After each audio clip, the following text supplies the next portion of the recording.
Hello bull trackers, welcome to another episode of market चर्चा। दोस्तों, ITC ने एक नया रिकॉर्ड बना दिया है और ये 5 ट्रिलियन क्लब में शामिल हो गया है। 5 ट्रिलियन डॉलर्स नहीं, 5 ट्रिलियन रुपीज़ यानी कि 5 लाख करोड़ के मार्केट कैप वाली ये 7th कंपनी बन गई है। दोस्तों, इंडिया में ऐसी सिर्फ 7 कंपनियां हैं जिसका मार्केट कैप 5 लाख करोड़ से ऊपर का है और आईटीसी उसमें से लेटेस्ट एंट्री उन्होंने पाई है। और पहली बार ऐसा हुआ है क्योंकि इसका स्टॉक का प्राइस अब ऑल टाइम हाई लेवल से ऊपर चल रहा है, करीब 400 से ऊपर चल रहा है। और सिर्फ यही नहीं, इसने HDFC, not the HDFC bank but HDFC housing वाली कंपनी को भी पछाड़ दिया है मार्केट कैप के कंपैरिजन में। तो इसकी तेजी की क्या रीजंस हैं? तो इसके रीजंस को हम डिस्कस करने से पहले मैं आपके साथ शेयर करना चाहता हूं कि एक ऐसा स्टॉक है जिसे FIIs जो है लगातार बाय कर रहे हैं और मार्च क्वार्टर में उन्होंने अपना स्टेक इस कंपनी में बढ़ाया है। और उसमें से एक प्रोमिनेंट FPI कंपनी है GQG, जिसने रिसेंटली ही अदानी में इन्वेस्ट किया था। तो FIIs ने मार्च के क्वार्टर में अपना स्टेक 12.50% से बढ़ाकर 12.90 कर दिया है। और जिस तरीके से इसके प्राइस अभी राइज हो रहे हैं, ऐसा देख के लग रहा है कि अभी भी उनकी बाइंग इस स्टॉक में चालू है।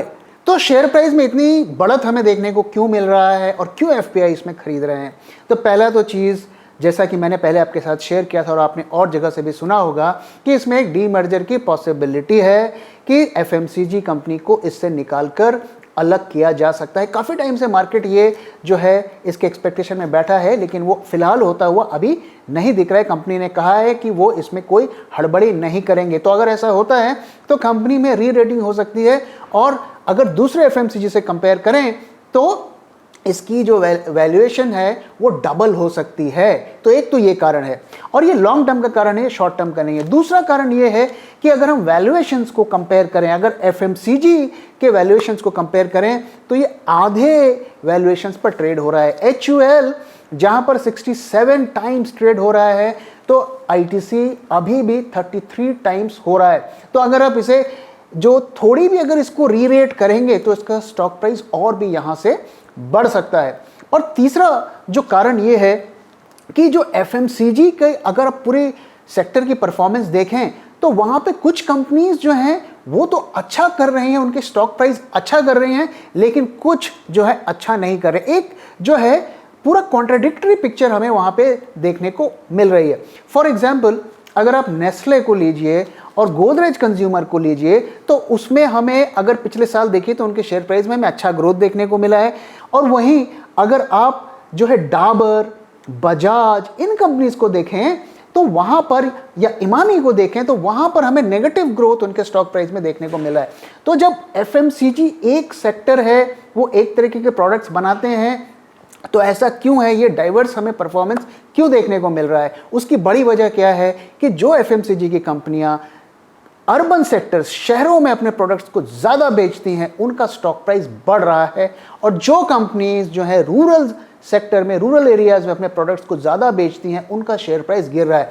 ऐसा इसलिए हो रहा है क्योंकि रूरल एरियाज़ की इनकम गिर रही है और अर्बन एरियाज़ की अगर हम कहें तो बहुत ज़्यादा गिरावट नहीं है और कुछ हद तक बढ़ भी रही हैं।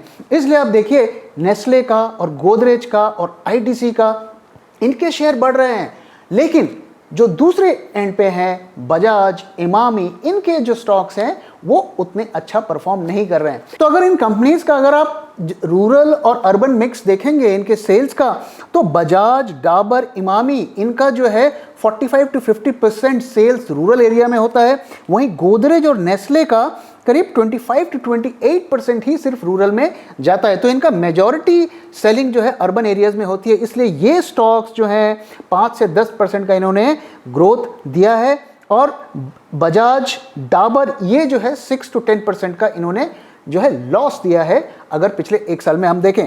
वहीं अगर हम ब्रिटानिया, HUL, कोलपाल को देखें तो इनमें भी अगर आप देखें 35 to 40% इनका सेल्स जो है रूरल एरिया से आता है। इसलिए इनका परफॉर्मेंस भी बहुत अच्छा नहीं है ITC के कंपैरिजन में। तो क्लियरली ये हमें दिखा रहा है कि जो इनकम के गैप्स हमें देखने को मिल रहा है रूरल और अर्बन में। अब सभी FMCG कंपनियां रूरल एरियाज में अपने प्रोडक्ट्स को बेचती हैं, तो अगर रूरल एरिया की इनकम जो है गिरेगी तो सभी एफएमसीजी को वो इम्पैक्ट करेगा।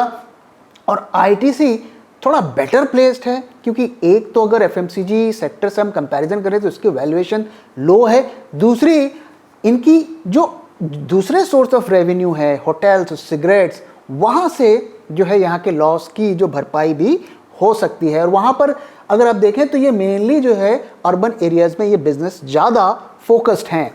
तो अगर हम रूरल एरियाज़ की इनकम की बात करें तो वहाँ से हमें क्या ट्रेंड मिल रहा है, तो देखिए पहली बात तो ये है कि अगर आप पिछले 1 साल का देखेंगे तो वहाँ पे डेफिनेटली सिचुएशन कुछ खास अच्छी होती हुई नहीं दिख रही है। लेकिन मार्च के महीने का अगर आप डेटा देखेंगे तो वहाँ पे एक रिकवरी होती हुई दिख रही है। लेकिन कुछ एनालिस्ट लोग का ऐसा कहना है कि वो रिकवरी इसलिए हो रही है क्योंकि गर्मियाँ आ रही हैं, और जब गर्मियाँ आती हैं तो कई प्रोडक्ट्स जो हैं लोग जैसे हैं वो खरीदकर गर्मी वाले प्रोडक्ट्स जो खरीदते हैं, इसलिए उनकी स्टॉकिंग वहाँ पर की जा रही है। लेकिन शायद ये सस्टेनेबल नहीं होगा। एक और जो बड़ा फैक्टर आपको ध्यान में रखना है कि जो मॉनसून का कैसा परफॉर्मेंस रहता है। अगर आप हमारे इंडियन जो IMD है उन्होंने ये फोरकास्ट किया है कि 95% तक मॉनसून ठीक रहेगा, लेकिन जो प्राइवेट जो स्काईमेट है उसने कहा है कि थोड़ा कमी भी आ सकती है। साथ ही एल नाइनो इफेक्ट की भी बातें चल रही हैं। तो मेनली अगर जो रेनफॉल्स हैं वो पूरे सही भी हो जाते हैं उससे फ़र्क नहीं पड़ता है, हमें ये भी देखना पड़ता है कि क्या पूरा एरिया को कवर किया जा रहा है रेंस के द्वारा कि नहीं, और क्या ऐसा तो नहीं कि कुछ दिन बारिश हो नहीं रही है और कुछ दिन बहुत ज़्यादा हो रही है। तो इन सारे फैक्टर्स का थोड़ा सा जो है वहाँ पर इम्पैक्ट हो सकता है, ऐसा लोग कह रहे हैं। और अगर ऐसा होता है तो एफएमसीजी के सेल्स पर फ्यूचर में भी इसका इम्पैक्ट पड़ सकता है। तो दोस्तों क्या आईटीसी में अभी हम पोजीशन बना सकते हैं? देखिए दोस्तों, स्टॉक जो है काफ़ी ज़्यादा चढ़ चुका है। अगर आप हमारे पुराने व्यूअर्स हैं तो मैंने ये स्टॉक आपके साथ जो है जब हमने पोर्टफोलियो लेटेस्ट पोर्टफोलियो बनाया था उसमें शेयर किया था, और 200 रुपीज़ के आसपास हमने इस स्टॉक को आपके साथ शेयर किया था, और वहाँ से स्टॉक जो है डबल हो गया है। और हमने ऐसे टाइम पर उस स्टॉक को सजेस्ट किया था जब लोग जो हैं उससे बहुत ज़्यादा पक चुके थे, क्योंकि 2017 से 19 तक काफ़ी रिटेल और रॉबिनहुड ने इसे 250 से 300 रुपए के आसपास खरीदा था, और 2-3 साल तक वो काफ़ी ज़्यादा परेशान थे क्योंकि स्टॉक का प्राइस लगातार गिर रहा था। और यही प्रॉब्लम होती है जब स्टॉक को आप ऑल टाइम हाई पे खरीदते हैं। स्टॉक को हमेशा अच्छे स्टॉक्स को जिसमें डेट कम है, जिनका मैनेजमेंट अच्छा है, उन्हें हमेशा करेक्शन पर आप खरीदेंगे तो ज़्यादा बेहतर रहेगा। तो हमारे पोर्टफोलियो में अभी ये ऑलमोस्ट डबल तो हो चुका है, लेकिन अब यहाँ से अगर हमें इस स्टॉक में पोजीशन बनाना है तो डेफिनेटली रिस्क तो रहता है। तो अगर इसमें जो है पोजीशन बनानी है तो हम बना सकते हैं, क्योंकि देखिए अगर वैल्यूएशंस को एफएमसीजी से कंपेयर करें तो वो तो कम है, लेकिन 33 टाइम्स जो है वैल्यूएशन भी काफ़ी ज़्यादा होती है। तो गिरावट तो स्टॉक में हो सकती है, अगर मार्केट में बड़ी गिरावट होगी तो इसमें भी होगी, तो हमें उस चीज़ के लिए तैयार रहना चाहिए। मुझे लगता है ये स्टॉक लॉन्ग टर्म के लिए काफ़ी अच्छा है, और इसमें हमें जो है इसमें अगर पोजीशन बनाना है तो हमें गिरावट के लिए तैयार रहना चाहिए। और मैं तो कहूँगा कि वर्स्ट केस में से 200 रुपीज़ तक भी इसे एक्वायर करने के लिए हमें तैयार रहना चाहिए। अगर आपने सारा पैसा अभी लगा दिया और बाजार में गिरावट हो गई तो फिर आप उसी तरीके से फंस जाएंगे अगले 2 से 3 साल के लिए। तो दोस्तों ये थी आईटीसी की इन्फॉर्मेशन, और ज़रूर अपना व्यू शेयर करिए कि आप इस स्टॉक के बारे में क्या सोचते हैं, कि आपको लगता है कि स्टॉक यहाँ से और भी ऊपर जा सकता है। तो चलिए अब मार्केट की बात करते हैं और निफ्टी बैंक निफ्टी की एनालिसिस करते हैं।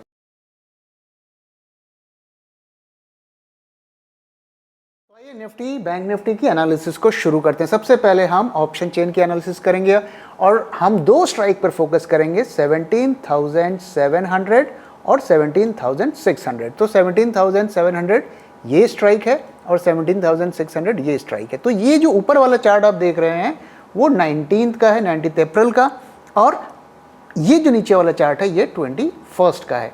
तो 17,700 में हमें क्या होता हुआ दिख रहा है? पहली बात तो ये कि आप देख सकते हैं कि कॉल सेलर्स यहाँ पर काफ़ी ज़्यादा एग्रेसिव हैं, काफ़ी बड़ी उन्होंने पोजीशंस को यहाँ पे बनाई हुई है।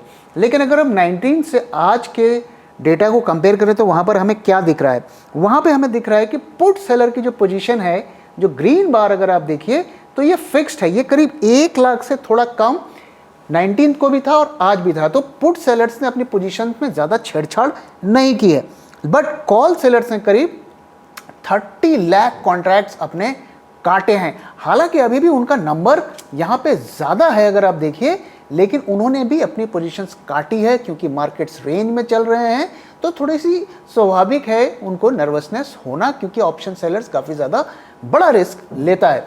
तो अभी भी जो ये लेवल है ये बेयर्स के कंट्रोल में है, कॉल सेलर्स के कंट्रोल में है, लेकिन उसमें से काफ़ी लोगों ने अपनी पोजीशंस को कट किया है। वहीं अगर 17,600 17,600 को देखें तो वहां पर क्या हो रहा है, तो वहां पर पहली चीज़ आप देखिए, जो ग्रीन बार है वो दोनों केसेस में बड़ी है, 19th के डेटा में भी और आज के डेटा में भी। तो क्लियरली जो पुट सेलर है वो काफ़ी ज़्यादा जो है यहाँ पर एग्रेसिव है। हालांकि नेक टू नेक फाइट हम ये नहीं कहेंगे कि बहुत ज़्यादा एग्रेसिव है, लेकिन वो यहाँ पर काफ़ी ज़्यादा कॉन्फिडेंट दिख रहा है।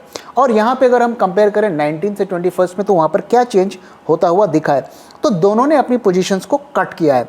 अगर आप कॉल सेलर्स को देखें तो यहाँ पर कॉल सेलर करीब 1 लाख से थोड़ा ज़्यादा था, और वो अब वहाँ पर करीब अब पोजीशंस को उन्होंने कट करके वो 88 लाख पे आ गए हैं। तो करीब 12 से 17 लाख के कॉन्ट्रैक्ट्स काटे गए हैं कॉल सेलर्स के द्वारा, क्योंकि वो नर्वस हैं।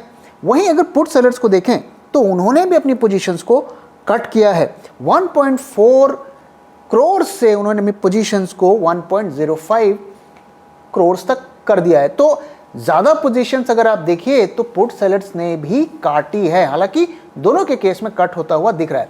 तो यहाँ पर हमें क्या दिख रहा है कि यहाँ पर बुलिश जो बुल ट्रेडर्स हैं वो ज़्यादा यहाँ पे कंट्रोल में है, और यहाँ पर बेयर ट्रेडर कंट्रोल में है।